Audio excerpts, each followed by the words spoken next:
Mon âme a été déchirée quand je l'ai vu tromper devant mes propres yeux. Les retrouvailles, un gémissement de joie et de souvenir, ont tourné au cauchemar quand ma femme m'a trompé devant tous nos vieux amis. Mais c'était que le début. Elle n'a pas arrêté une seule personne. La trahison l'a englouti et a serré mon cœur à chaque nouvelle révélation. J'ai décidé de traverser la douleur et la confusion pour découvrir tous les secrets cachés derrière la trahison. Les incroyables histoires d'adultère ont commencé à se dérouler, révélant de sombres secrets et nous enveloppant dans un filet de tromperie. Êtes-vous prêt à entrer dans cette histoire compliquée, pleine d'intrigues et de tourments émotionnels? Alors préparez-vous pour un voyage incroyable dans un monde d'histoires d'infidélité étonnantes qui vous feront vous demander qu'est-ce que l'amour est capable de faire et qu'est-ce que la trahison est capable de faire. Bienvenue dans un monde où les lignes de loyauté et de confiance s'estompent et où chaque tournant peut être le dernier. Comme on dit, il est facile de détruire et difficile de construire. C'est un dicton que mon ex-femme de 5 minutes et demie a probablement bien compris. Et elle n'était pas la seule. C'est une histoire simple et un changement. Nous nous sommes rencontrés lors d'une réunion, mon ex-femme presque divorcée et son camarade de classe. Je ne vais pas écrire les détails. Ça n'a pas d'importance. C'est comme tout le monde. Ils ont joué sur deux fronts, menti à mes yeux, menti jusqu'au bout. Même quand tout a éclaté et que la vérité est sortie, ils ont continué à se tortiller comme des serpents sur une poêle brûlante. Ils ont menti jusqu'au bout, se contredisant les uns les autres, donnant version après version, même si leurs versions et leurs amants se contredisaient. Le dénouement était proche. Il ne restait plus rien avant le divorce. Le délai de réconciliation était sur le point d'expirer. Et maintenant, passons au point principal. Même quand tout a été révélé et qu'il n'y avait plus de raison de mentir, ils ont continué. Les confessions d'amour n'étaient pas moins méchantes et sales. Ils ont dit que c'était une erreur, fou, stupide, et tout dans cet esprit. Bien qu'au début, les coupables étaient censés être moi et l'épouse de mon amant, puis comme un schéma, les deux étaient coupables d'adultère. Et quand les choses ont éclaté et qu'ils ont réalisé que tout était fini, ils ont progressivement pris la faute. Maintenant, pour les résultats, les fruits de leur travail, pour ainsi dire. Nos enfants adultes, mon fils a 21 ans et ma fille a 19 ans, sont sous le choc, tout comme ma mère. Ma femme et moi ne vivons pas à Est. Elle a été immédiatement mise à la porte et vit maintenant avec sa sœur. C'est encore pire avec famille Muno. Ils ont 2 filles, âgées de 16 et 17 ans, et ma femme était enceinte de son 3e enfant à l'âge de 40 ans. Après que la vérité a été révélée, l'épouse de l'amant a fait une fausse couche nerveuse. Il a mis tous ses proches à bord, les filles le détestent. Et maintenant pour les nuances, comme on dit, dans la précipitation, pour ceux qui sont dans la même situation et qui veulent et essayent de pardonner.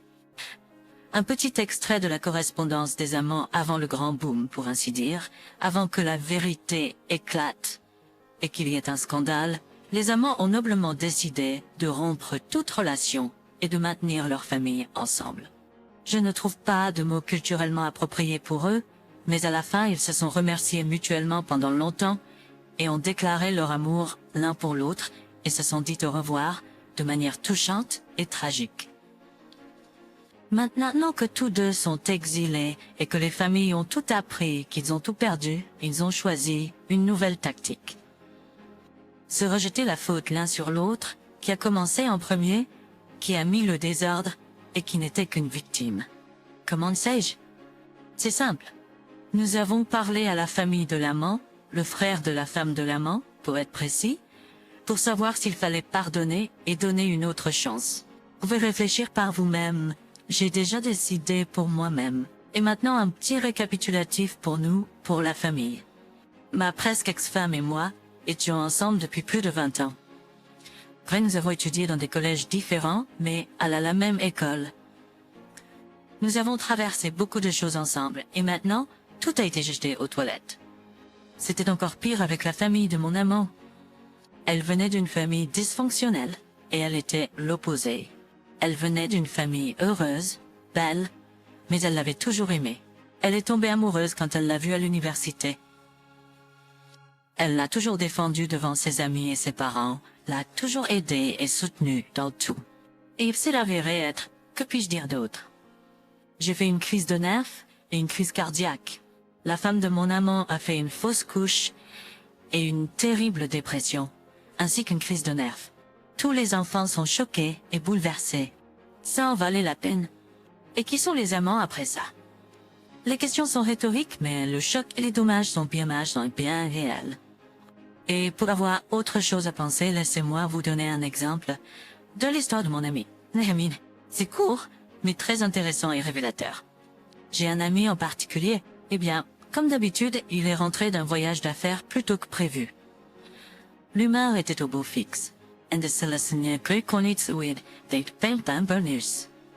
Dans la joie, il est passé au magasin et a acheté à sa femme son Martini Bianca préféré. Il est allé dans quelques autres endroits, a acheté une bague en or avec une pierre et un bouquet de 51 gerberas. Il pensait surprendre sa femme et se vanter de ce grand succès. Il m'a appelé le lendemain, tout bouleversé, et m'a demandé de négocier un petit camion et quelques porteurs pour déménager des affaires. Quand je lui ai demandé ce qui s'était passé, il m'a dit qu'il me le raconterait plus tard. D'accord, un camarade demande « Comment pouvais-je refuser ?» En général, heureux de rentrer à la maison, eh bien, oui, le scénario n'a pas changé. La femme est déjà à la maison, avec son amant. C'est-à-dire avec un autre amant, mais pas avec le premier. Ou avec la première, en général pas avec son mari. J'ai chargé mon ami, ma femme bien sûr, a activement interféré et l'a déplacé dans un appartement loué. Mon ami m'a interdit de dire à sa femme où il avait déménagé. J'ai pris un congé au travail uniquement de mon propre chef.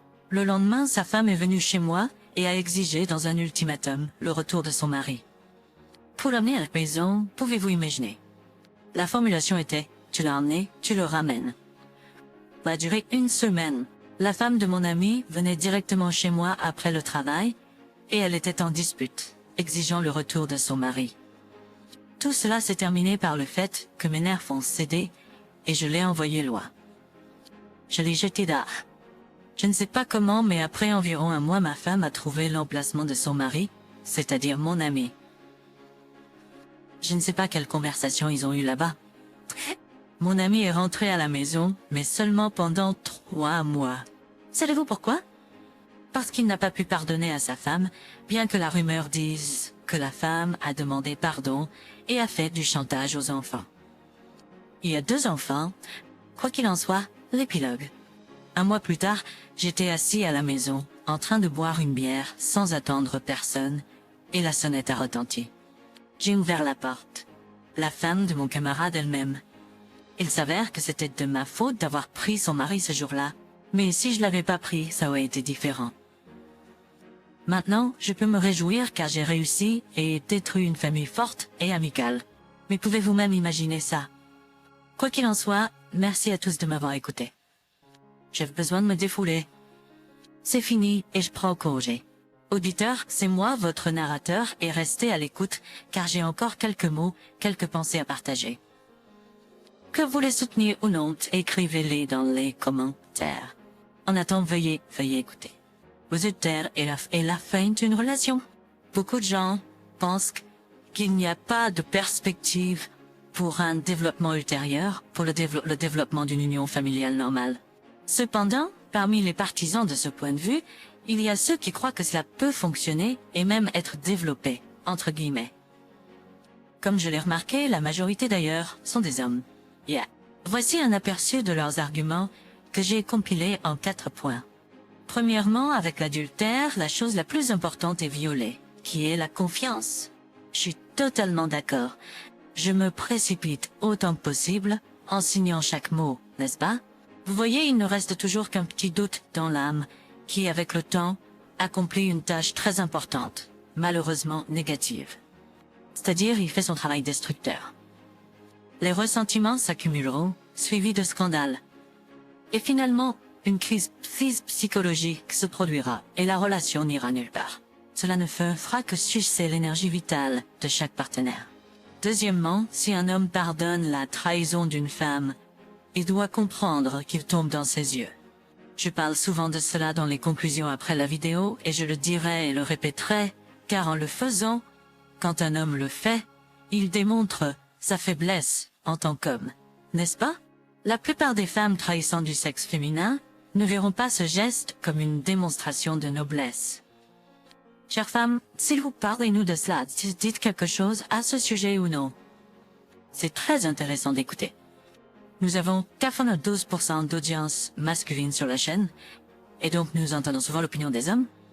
Qu'en pensez-vous? Eh bien, je comprends que j'ai probablement raison.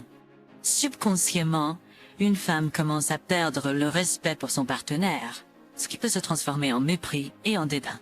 Ensuite, les femmes ne pourront pas tirer les bonnes conclusions lorsqu'elles recevront le pardon. Laissez-moi expliquer. Le paradoxe est qu'une certaine défense psychologique est déclenchée et dans la tête des femmes, il y a une révolution de la conscience, souvent appelée une sorte de magie. Elles trouveront une excuse pour elles-mêmes, mettant la responsabilité de ce qui s'est passé sur une tierce personne et souvent sur le partenaire lui-même. Cela d'ailleurs, nous l'avons vu à nouveau aujourd'hui, dans l'une des histoires. Vous vous souvenez? À la fois dans le cas de l'amant et la femme de l'auteur. Une dernière chose, la conséquence la plus dangereuse du pardon est d'obtenir une indulgence pour une future adultère. Lorsqu'un homme fait ce pas, il montre qu'il est attaché à la famille et par conséquent à la femme bien-aimée. Elle veut aussi essayer la foi une fois de plus, mais malheureusement cette fois ne se limitera pas à un seul cas. L'adultère systématique est ce qui attend une personne en cas de pardon de l'adultère. Cela d'ailleurs s'applique non seulement aux hommes, mais qu'en pensez-vous? Tiens, ces opinions étaient à propos, oui, des époux, du sexe masculin et de ce qui se passe du point de vue des femmes. Passons maintenant à la deuxième histoire. Mon monde réel s'est effondré quand j'ai soudainement surpris ma femme en train de parler à un autre. Leurs voix ont transpercé mon âme. Les mots qui ont été prononcés comme des épées qui ont brisé ma foi en leur amour inébranlable. Je me tenais dans l'ombre, un témoin invisible de leur conflit secret. Mais maintenant, j'étais confrontée à un choix. Que devrais-je faire? Que faire de cette révélation qui avait bouleversé ma vie? J'ai réalisé que cette histoire ne faisait que commencer, qu'elle me mènerait à travers un tourbillon d'émotions et de bouleversements.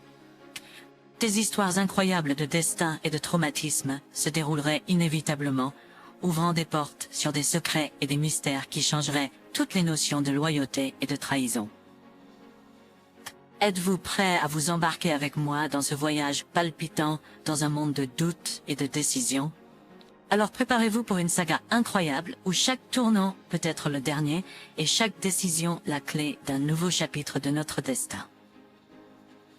Bienvenue dans un monde d'histoires incroyables où le drame nous accompagne à chaque tournant et où le vrai pouvoir réside dans nos choix. J'ai 29 ans et ma femme a 27 ans. Nous sommes en couple depuis 10 ans, dont 8 ans de mariage légal. Nous avons 2 enfants, le plus âgé a 7 ans et le plus jeune a 5 ans. Nous vivons tous les deux dans un appartement de 3 chambres et nous construisons une maison. La relation avec ma femme a toujours été normale. Nous nous disputons rarement pour des choses mineures, mais nous n'avons jamais eu de graves querelles. Nous votons toujours minutes. Mais depuis un mois, il semble qu'elle ait été remplacée. Elle s'effondre pour n'importe quoi avec moi et les enfants. Puis elle demande immédiatement pardon avec des larmes. Puis il y a des moments étranges de tendresse, d'affection et de passion. Je me réveille la nuit et elle n'est pas là. Je me lève et la trouve assise dans la salle de bain, en train de pleurer. Je lui demande ce qui s'est passé et elle dit qu'elle a fait un cauchemar. Nous nous serrons dans les bras et nous nous embrassons avant de retourner au lit. J'essaie de lui demander ce qui se passe, mais elle dit qu'elle a des problèmes et des soucis au travail. Je sais exactement où elle travaille et je connais son patron. J'ai appelé son patron et elle dit que tout va bien. Elle n'a aucune plainte concernant son travail. C'est des employés appréciés et une bonne personne. Il l'aime et l'apprécie là-bas. C'est ce qu'il me demande. Elle est nerveuse ces derniers temps. J'ai aussi demandé à son patron ce qui se passait là-bas. Elle a répondu qu'elle donnerait beaucoup pour savoir ce qui se passe avec elle ces derniers temps. Il s'avère qu'au travail, elle ment sur ses problèmes à la maison, et à moi, elle ment sur ses problèmes au travail. Son patron a suggéré que peut-être elle a des problèmes de santé, et qu'elle ne le dit à personne pour ne pas inquiéter qui que ce soit. Je suis allée à la clinique, j'ai parlé au médecin-chef, j'ai même dû payer un peu, mais encore une fois, c'est dommage. Elle n'avait pas vu de médecin depuis 2 ans. À la clinique des blessures, c'est la même chose, elle n'y est pas allée récemment. Le soir, elle m'a fait une scène en disant pourquoi je fouine, je pose des questions, et ce que j'essaie de découvrir. J'ai déjà eu une réponse dure que je ne suis pas un étranger pour elle. Et pourquoi avons-nous même besoin d'un mari avec qui on ne peut pas partager ses problèmes? Encore une fois les larmes, les excuses, quoi qu'il arrive, je dois savoir qu'elle m'aime. Ma femme a répondu qu'elle allait régler ça toute seule. Et puis un jour, la chose la plus intéressante s'est produite. Un jour, j'ai demandé de rentrer à la maison du travail pour récupérer des documents de construction après ma pause déjeuner. C'est ce que j'ai fait. Sauf que j'ai trouvé ma femme à la maison. Pourquoi n'était-elle pas au travail? Je me demande. Eh bien, elle ne m'a même pas entendu entrer. Elle était au téléphone avec quelqu'un. Elle ne parlait pas seulement, elle criait et maudissait si fort qu'on pouvait l'entendre dans l'escalier. Je jure, pendant toutes les années où nous avons vécu avec elle, je ne l'ai jamais entendue dire quelque chose comme ça. Elle maudissait quelqu'un. Une femme d'une famille normale qui jure comme une poissonnière ivre. Mais imaginez mes amis une aile de 3 étages. Je vais essayer de vous apporter ici des bribes de phrases, avec une traduction civile en omettant toutes les références. Et voici le discours direct. Rappelez-vous, j'ai une famille, des enfants et un mari que j'aime plus que tout. N'osez pas parler de lui comme ça. Tu vaux pas un clou de lui. Si tu ruines ma famille à cause de toi, je n'ai rien à perdre, je te tuerai. Même si tu vas en prison, je m'en fiche. Es-tu idiot? Le seul homme que j'ai toujours aimé, que j'aime et que j'aimerais toujours, est Kostya. C'est-à-dire, mes chers amis, votre humble serviteur. C'est de cela qu'il s'agissait. Bien sûr, d'un côté, j'étais très contente d'entendre de telles choses à propos de moi, mais celui qui est à l'autre bout du fil, cet état de choses ne lui convenait clairement pas. Quand elle m'a vu entrer, elle a failli faire une crise d'hystérie. J'ai décidé que moi aussi, quand j'allais prendre des cacahuètes. Lentement, je me suis approchée, je lui ai demandé de se calmer, et je lui ai dit que tout ce que j'avais entendu, c'était que tu m'aimes. Que la famille est au-dessus de tout pour toi, et que tout le reste n'a pas d'importance pour moi. Elle a éclaté en larmes sur mon épaule. J'ai décidé de ne pas la presser pour l'instant car je pense qu'elle avait merdé et la secouer la nuit causerait encore plus de problèmes. Et mon fils aîné va dans une école de grammaire privilégiée avec un programme de droit anglais. Mon plus jeune va dans une prestigieuse maternelle à des conditions préférentielles. La position que j'ai au travail est assez bonne et ne tolère pas une réputation ternie. J'ai dit à ma femme que quand elle serait prête à tout me dire, alors je suis toujours prêt à l'écouter à n'importe quel moment. Et cette personne a répondu qu'elle sait tout et laisse tomber. J'ai proposé d'aller à l'église chez un psychologue où elle se sentirait à l'aise. Pendant 3 jours, j'étais sur les nerfs, mais ma femme s'était un peu calmée et se blottissait comme un chat. Elle était constamment avec moi, jour et nuit, mais j'attendais patiemment qu'elle révèle la vérité. Ne voulant pas la presser. Je ne voulais pas croire qu'elle pouvait me trahir.